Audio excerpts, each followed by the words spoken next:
Oi, tudo bem? Olha que engraçado. Eu tô aqui falando de política, coisa que eu nunca imaginei que eu ia falar a minha vida inteira. Mas, bom, pra quem não me conhece, sorte a sua. Mas eu sou o Matias, não sou nenhum militante, fodão, não sou formado historiador e PhD em psicologia. Sou um cara que por bem ou por mal tem uma página do Letterboxd e também gosta muito de Star Wars, em especial o episódio 5. Adoro ler e eu como filme e música com farinha. Que legal. Cara, esses dias no grupo do João Carvalho, abraço tio, começou um debate muito interessante, né, sobre a arte, né, e a instrumentalidade da arte, o que ela deve ser utilizada, se ela deve ser utilizada num papel revolucionário, como é que ela deve ser exposta, como é que ela deve ser implementada, e também isso me interessou muito porque está sempre conectado, né, com o debate das esquerdas radicais. E a gente saiu recentemente, né, de uma vitória bem pequena no Oscar, a gente deu... Não, a gente não, né? Eles deram um Oscar de melhor filme estrangeiro pro Ainda Estou Aqui, e o Ainda Estou Aqui já era parte dessa discussão política relacionada ao cinema nacional e o que está acontecendo com o cinema nacional, qual a importância desse filme para o cinema nacional e para o movimento de esquerda radical. E na época, crítica muito válida foi levantada pelo Chavoso da USP, que como filme ele era limitado a ser só um retrato da classe média sobre o sofrimento da ditadura no Brasil. E, cara, é isso mesmo. Tipo, ainda mais o ditador sendo o herdeiro da fortuna do Itaú, que era, tipo, financiador do IPs, né? Que era a parte think tank da ditadura da época. Então, assim, é, para muita gente, até hoje, a realidade da ditadura, essa coisa de desaparecimento, invasão da polícia a domicílio, prisão sem mandato, assassinato pago pela máquina pública, não é parte de um passado distante, que, cara, honestamente, a porra da ditadura nem é distante, cara. Não fazem muitos anos que ela acabou, entendeu? E, cara, eu concordo demais com isso, porque, tipo assim, é, isso é uma visão que, cara, se tem 5 filmes, e eu digo 5 filmes que não tem 1% do budget que tem o Ainda Estou Aqui, falando sobre isso existem, é demais.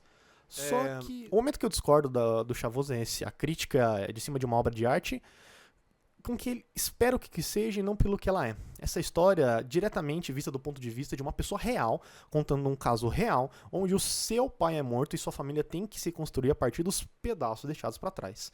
Esperar que a arte seja aquilo que você quer, ou dar a utilidade ou relevância para aquilo a partir do que você pensa que é importante, é muito similar a uma coisa meio reacionária que quer que tipo, a arte moderna represente alguma coisa específica. Tipo, puta merda, o que esses respingados de tinta significam? Não significa nada que eu conheça, então foda-se. Imediatamente não é arte, imediatamente não vale. Entendeu? E pra mim, cara, sim, todo respeito, o Chavoso pra mim é o maior dos expoentes do pensamento radical, cara.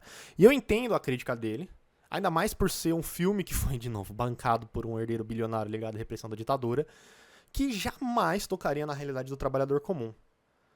Não tem um filme, talvez algum filme, de verba grande, de verba real, assim, eu tô dizendo milhões de reais, que lide com a questão da ditadura em relação ao movimento LGBT durante a ditadura, sobre sumiço constante de trabalhadores, de pessoas pobres e periféricas que serão sequestradas para bater a conta dos comunas presos da ditadura. Vou até citar o Marx aqui para parecer que eu sou um pensador sério de política.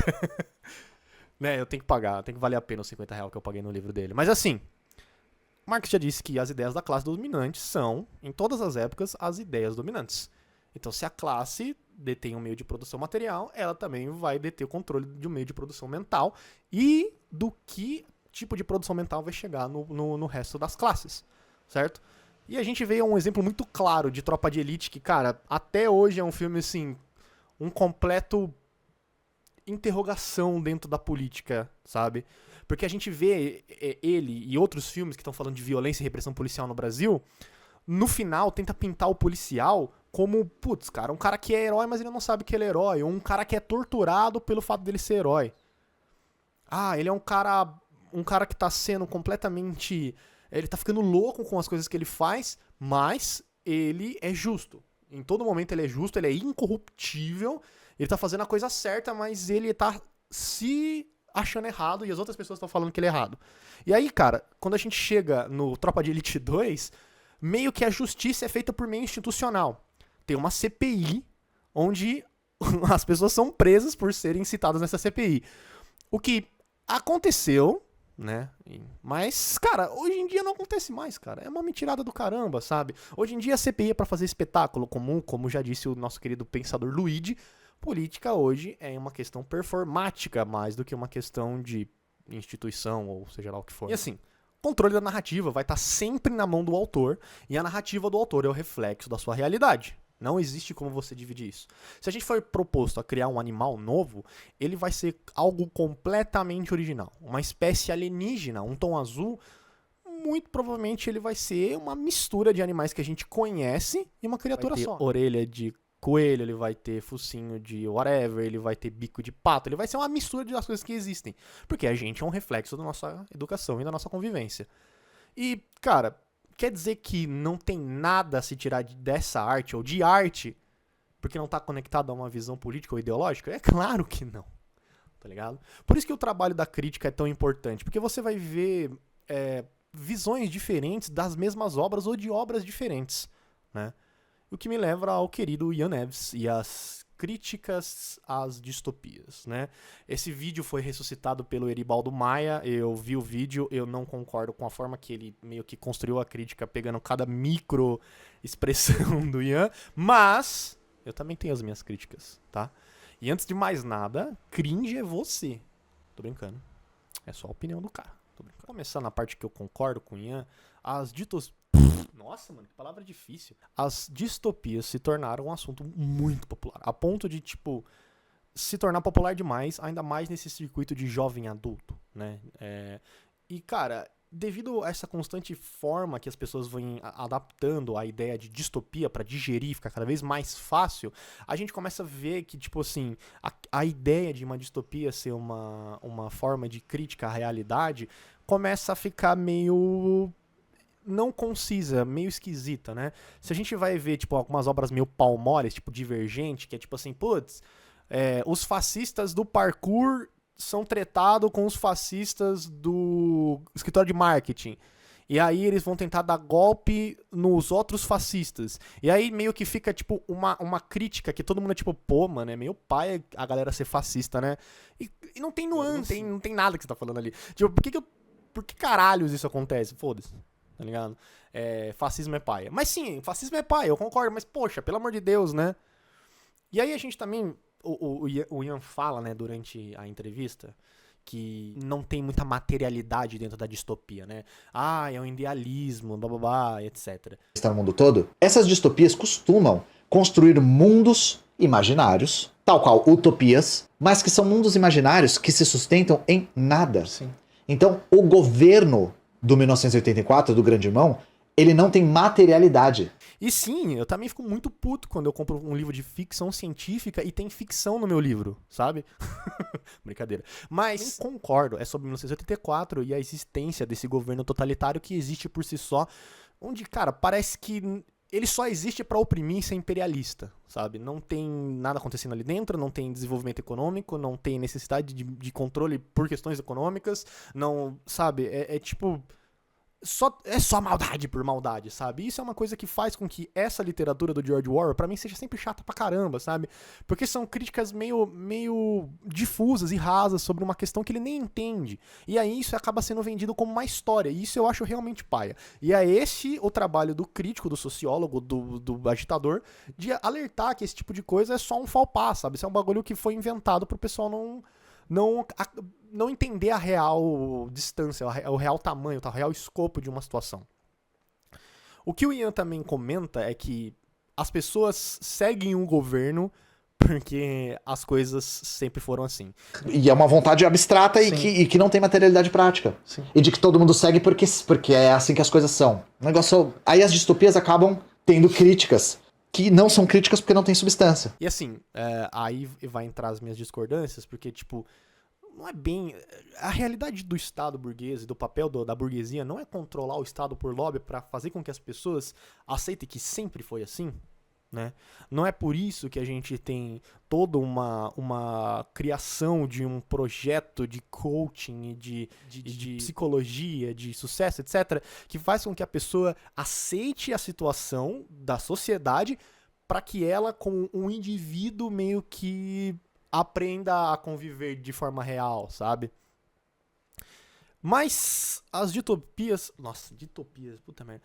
Mas as distopias fazem críticas que não têm substância? É um gênero formulaico? Não, sim, sim e não.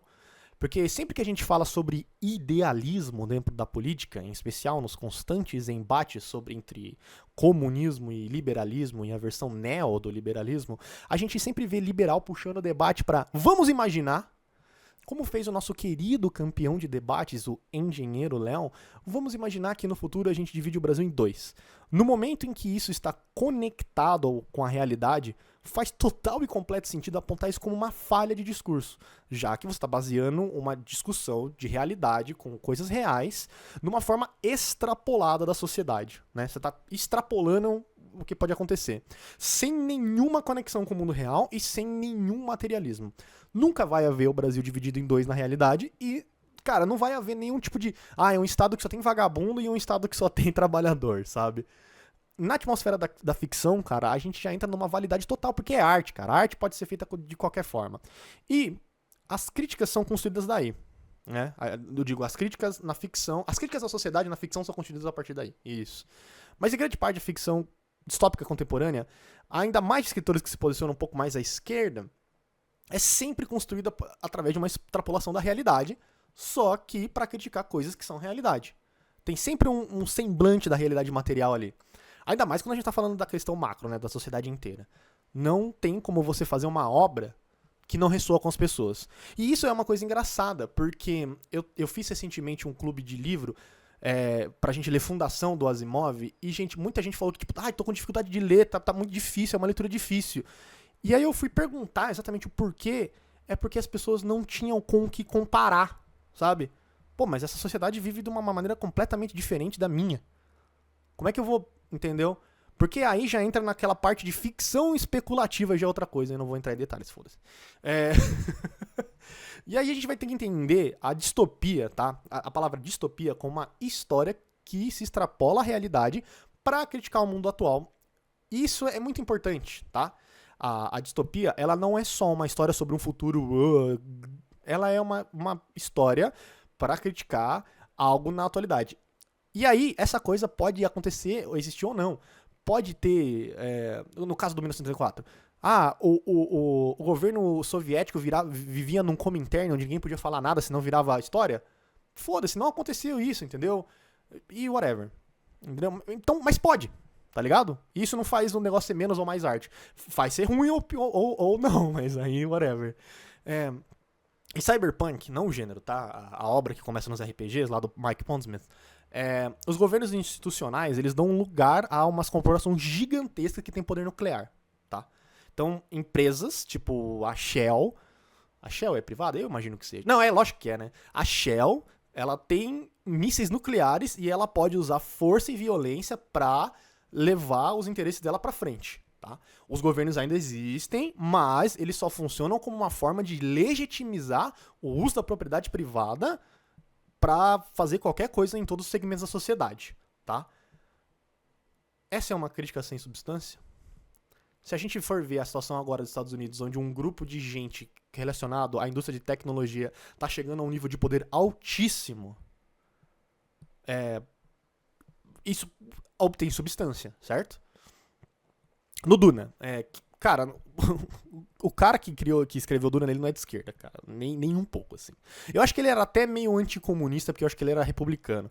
Mas, no Duna, a nobreza é dada, uma nobreza instituída por altíssimas castas, que tem uma casta acima dela, o mundo inteiro pra ela explorar a especiaria, oprimindo, destruindo e exilando o povo original pra debaixo da terra. Isso não só tem paralelo real com a real navegação por trás de especiaria, mas também tem um paralelo real com a guerra do ópio e hoje em dia com a guerra ao terror, a situação que está acontecendo na faixa de Gaza. Então, sabe como é que é? E ainda é mais interessante porque você ressignificou uma crítica ao passado, a uma crítica a um passado mais recente, ao presente, né? A gente também tem Piquenique à Beira da Estrada, onde tem um cara, né, um trabalhador, um uberizado, terceirizado, que ele faz um Uber mortal até a zona de exclusão para recuperar negócios que precisam ser recuperados para fazer o mundo girar. Tem substância na realidade? Você vai me dizer aí. A distopia não é só tipo, olha, não vai falar do grande governante ou ele vai, né, pegar você. Eu acho que é um aprendizado importante a se fazer em relação ao consumo de mídia. Porque da mesma forma que existe todo esse tipo de taxação com qualquer pessoa que tem um pensamento aliado a pensadores do comunismo, porque no fim das contas, tipo, é todo mundo comuna, sabe? Não importa se a pessoa é marxista, marxista-leninista, maoísta, é tudo aborteiro, né? E existem sim muitos trabalhos dentro do cinema marxista que lidam com as realidades nuas e cruas, com um tom de romance, mas sempre pautando a obra numa realidade muito material. Tem listas ótimas lá no Letterboxd pra você pegar esse cinema mais marxista, né, e trabalhar, ver em cima dele. E é engraçado que muitos desses filmes são distópicos, não são 100% realistas, eles exageram as suas situações, mas eles são sempre trabalhados com lutas do povo, lutas da classe trabalhadora. E aí a gente entra nessa ideia de que, tipo, isso leva meio que um debate meio elitista, sabe? O Oribaldo Maia falou no vídeo dele, que eu concordo em partes e discordo em partes, que muita gente acaba vindo criticar obras e arte contemporânea, seja ela cinema, música, etc., com esses chavões marxistas de, puta, isso aí é revisionista, isso aí é burguês, isso aí é não sei o quê, ao invés de tentar ressignificar, reinterpretar ou dar uma interpretação real, assim, de política daquilo para isso começar a ser pensado pelo pessoal que tá chegando aí, né? Tudo, se você catalogar tudo como idealismo, ou tudo como arte burguesa, ou tudo como arte idealista, a gente vai virar aquele tiozão que fala assim, puta merda, tá vendo Tigre e o Dragão, os caras começam a voar. Ele fala, puta, isso aí é tudo mentira. Tudo mentira. Eu lembro até hoje, cara, que eu assisti Mad Max Estrada da Fúria e um cara do meu lado falou assim, nossa, não entendi nada, é só mentirada esse filme. Aí eu, tipo, parça, é um filme, mano, é um filme de ficção. Não era pra... você não tá vendo um documentário, o maluco achou que tava indo ver um documentário, sabe? A arte, ela devia ser interpretada, ou ela deveria ser criticada como um estalo para outras pessoas pensarem mais fundo sobre as questões da realidade. Ela é, como eu já falei antes, uma importante janela do mundo e também da interpretação do ator no mundo, porque a gente tem que também entender o contexto. Porém, cara, como eu falei, é possível ressignificar ou adicionar novos significados. Você vai pensando, criando pensamentos críticos. Se todo livro distópico ou filme precisar de ter um preludião, assim, pra tipo, ó, assim que funciona esse lugar, isso aqui é a realidade material desse mundo. Cara, você teria que ler um livro depois do livro que você tá querendo ler. Ou você vai ver 3 filmes pra ver o filme que você vê. Tudo vai virar, tipo, um universo cinematográfico, sabe? Eu vou lá fazer, sei lá, um livro sobre uma distopia que todo mundo agora é obrigado a ter um quid, tá ligado? Aí eu vou ter que fazer 3 filmes que falam como toda a indústria de automóvel foi desmontada só pra ter quid. Tá entendendo? Não tem como, entendeu? Mas e se eu fizer um filme que fala só sobre o quid? Só sobre essa situação de todo mundo ter um quid? Não sei se vocês sabem, mas tem aquela música Red Barchetta do Rush, que ela é baseada num conto que saiu numa revista de automóveis que fala que, tipo, todos os automóveis foram substituídos por tanques super seguros pela quantidade de acidente que estavam causando, né, que estava acontecendo. Só que por isso ser super mega ultra seguro, essas mega máquinas, elas começam a servir como uma forma de um matar o outro, sabe? De tentar matar o outro, porque você é imortal, então, tipo, meio que vira uma guerra na estrada porque você tá num veículo super seguro. Entendeu? É completamente bizarro? É, mas é muito foda. Você não tá entendendo? Que mostra a realidade que, tipo assim, se não houver perigo, ninguém vai tentar tomar cuidado. Entendeu? Whatever, essa é a minha extrapolação sobre esse assunto. Mas, voltando, eu recentemente recomendei pra uma aluna minha que ela lesse um livro, que é aquele livro que tá ali, que é o Neoliberalismo como Gestão do Sofrimento Psíquico. Que pra mim, depois que, né, eu já li alguns livros, fiquei lendo ele, aí fiquei conversando sobre pessoas que trabalham na área de psicologia, sobre ele, etc. E aí eu acabei conseguindo entender parte dele. Não entendi tudo, tá? Mas eu entendi muitas coisas boas dele, ainda mais sobre os conceitos de liberdade, etc, e neoliberalismo. Mas a minha aluna falou pra mim, cara, eu comprei o livro, li 2 páginas, não entendi porra nenhuma. Tipo, mano, ela não é burra. Formada, é uma mulher que trabalha no mercado de TI. Só que o problema é que tudo que tá descrito nesse livro, em momento algum essas palavras foram usadas ou essas situações foram vividas por ela. Ou são citações que trabalham com citações que trabalham com citações, entendeu? E, cara, sem problema, toda literatura é um desafio. A minha mulher já fala isso pra mim. Mas, se você quer informar o povo, você precisa fazer com que isso seja digerido. E por que não digerir com arte? Por que não, né, construir essas críticas a partir de coisas que já existem, que são partes do conhecimento público, né? Ao invés de você esperar que a arte já venha com um pensamento marxista incluído, ou que venha com a realidade nua e crua. Por que você não traz essas partes específicas dessas obras para um debate público, né? E esse é um problema que eu tenho com alguns agitadores da área, assim, tipo, puta, eu queria saber sobre isso. Tá, vai ler esse livro aqui, ó. Aí você vai ler o livro do cara, tipo assim, primeira página são 18 citações a uns bagulhos que são impossíveis de você pegar. Como disse o Johnny Ponzi e tal, não sei das quantas, no livro tal, ele... Tipo, meu parça, você tá se comunicando comigo, sabe? Aí você cria uma literatura exclusivamente técnica, sabe? Sem uma forma da pessoa se preparar pra adquirir aquilo, a não ser que ela esteja numa faculdade relacionada àquela área, entendeu? Você só cria super especialistas, né? Ninguém pode sair dali, né? Mas você entendeu. Voltando ao Telegram da Comunada, etc., eu achei interessante que quando eu trouxe essa crítica, trouxe essa crítica, falando, puta, é meio pai é isso mesmo, né? Muita gente falou assim, não, mas pô, isso aí é só a opinião pessoal do Ian Neves, né? Tipo, não tem nada a ver. Só que, tipo assim, tá postada no canal dele com um título, Por que os comunistas não gostam de distopia? Com uma pergunta e um preâmbulo falando por que os comunistas não gostam de distopia. Então, cara, meio que, primeiro que isso meio que se coloca como uma espécie de porta-voz de comunista. E aí o pessoal vem falar, não, mas é só opinião pessoal. Pô, cara, tu já foi pra um debate público, tu já foi pra um podcast, tu tá com ele aberto, você tem comentários ali refutando ou concordando, entendeu? E é importante meio que o pessoal entenda esse tipo de coisa, certo? Tipo de que tudo que você fala, ele pode ser criticado, ele pode vir pro debate público. E às vezes eu não concordo, tá? Com algumas formas que o debate público ele é levado pra frente. Às vezes fica parecendo que os caras só estão de bico um com o outro, sabe? Sendo que às vezes não é isso. Às vezes é o pessoal que quer realmente debater ideias. Mas, assim, dentro da militância jovem, ou aqueles que acreditam são militantes jovens, acaba que esse tipo de fala, né, de tipo, puta, não, eu só gosto de filme que se for marxista, eu só gosto de autores ou artistas que são ditos de esquerda, entendeu?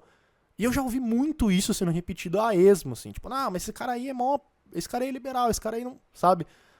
Tipo, é só assim, esse a forma que você qualita a arte, ou essa forma que você quer consumir, porque, novamente, é uma posição meio chata e perigosa de se estar, assim, no sentido de, tipo assim, cara, você só vai querer ver isso. E acaba que muita gente acaba nem consumindo arte, porque sempre vai acreditar que a arte é só burguesa, sabe? O Eribaldo fala no livro dele, e outros pensadores falam que a arte, ela não é revolucionária, mas ela deve servir à revolução, e aí ela se torna uma arte revolucionária, né? E eu acho isso importantíssimo. A arte não é para servir um propósito, né? Ela acaba e serve, né? Acaba servindo, e em grande parte, né, para avançar a política da classe dominante, e, né, do norte do mundo, como Vingadores, os filmes de militar, etc. Mas gostar dessa arte ou não te faz menos comunista, ou não te faz cringe, ou não te faz nada do tipo, não te faz menos de esquerda. E nem tira o mérito da sua leitura ou da sua pautagem da realidade, né? A não ser que você esteja ouvindo black metal nazista, aí você tem que se fuder mesmo. Mas, fora isso, cara, é importante que a gente tire de tudo essa bobageira que eu falei, que a gente possa extrair a ideia da arte, a gente possa criticar a arte de uma forma que a gente evolua o nosso próprio pensamento e não só como, tipo, não esquerda, não direita, não realista, realista, sabe? Porque, cara, né? Não é assim que as coisas funcionam. O mundo, ele tem nuances, mas, óbvio, você tem o seu papel e sua voz ativa pra discordar e criticar as artes que você não concorda, ou que você acha que politicamente estão enviesadas de uma forma que você não concorda, entendeu? Isso é importantíssimo, né? Essa coisa de, mas o artista é diferente da arte. Ninguém fala isso pra falar de um cara que é muito gente boa, mas ele desenha muito mal, sabe? Só fala isso pra falar, tipo, puta, o cara é nazista, mas ele faz umas músicas muito top. Tipo, chega, né? Você ainda tem uma responsabilidade sua com aquilo. Não adianta falar que, tipo, não, mas não tem... na arte da J.K. Rowling não tem nenhuma das coisas que ela fala no Twitter. Não tem mesmo? Não tem mesmo no quarto livro meio que uma forma de falar que a militante contra a escravidão tá errada porque certos povos precisam ou gostam de ser escravos? Vou deixar pra você. Mas é isso, pessoal. Divirtam-se e curtam arte com responsabilidade.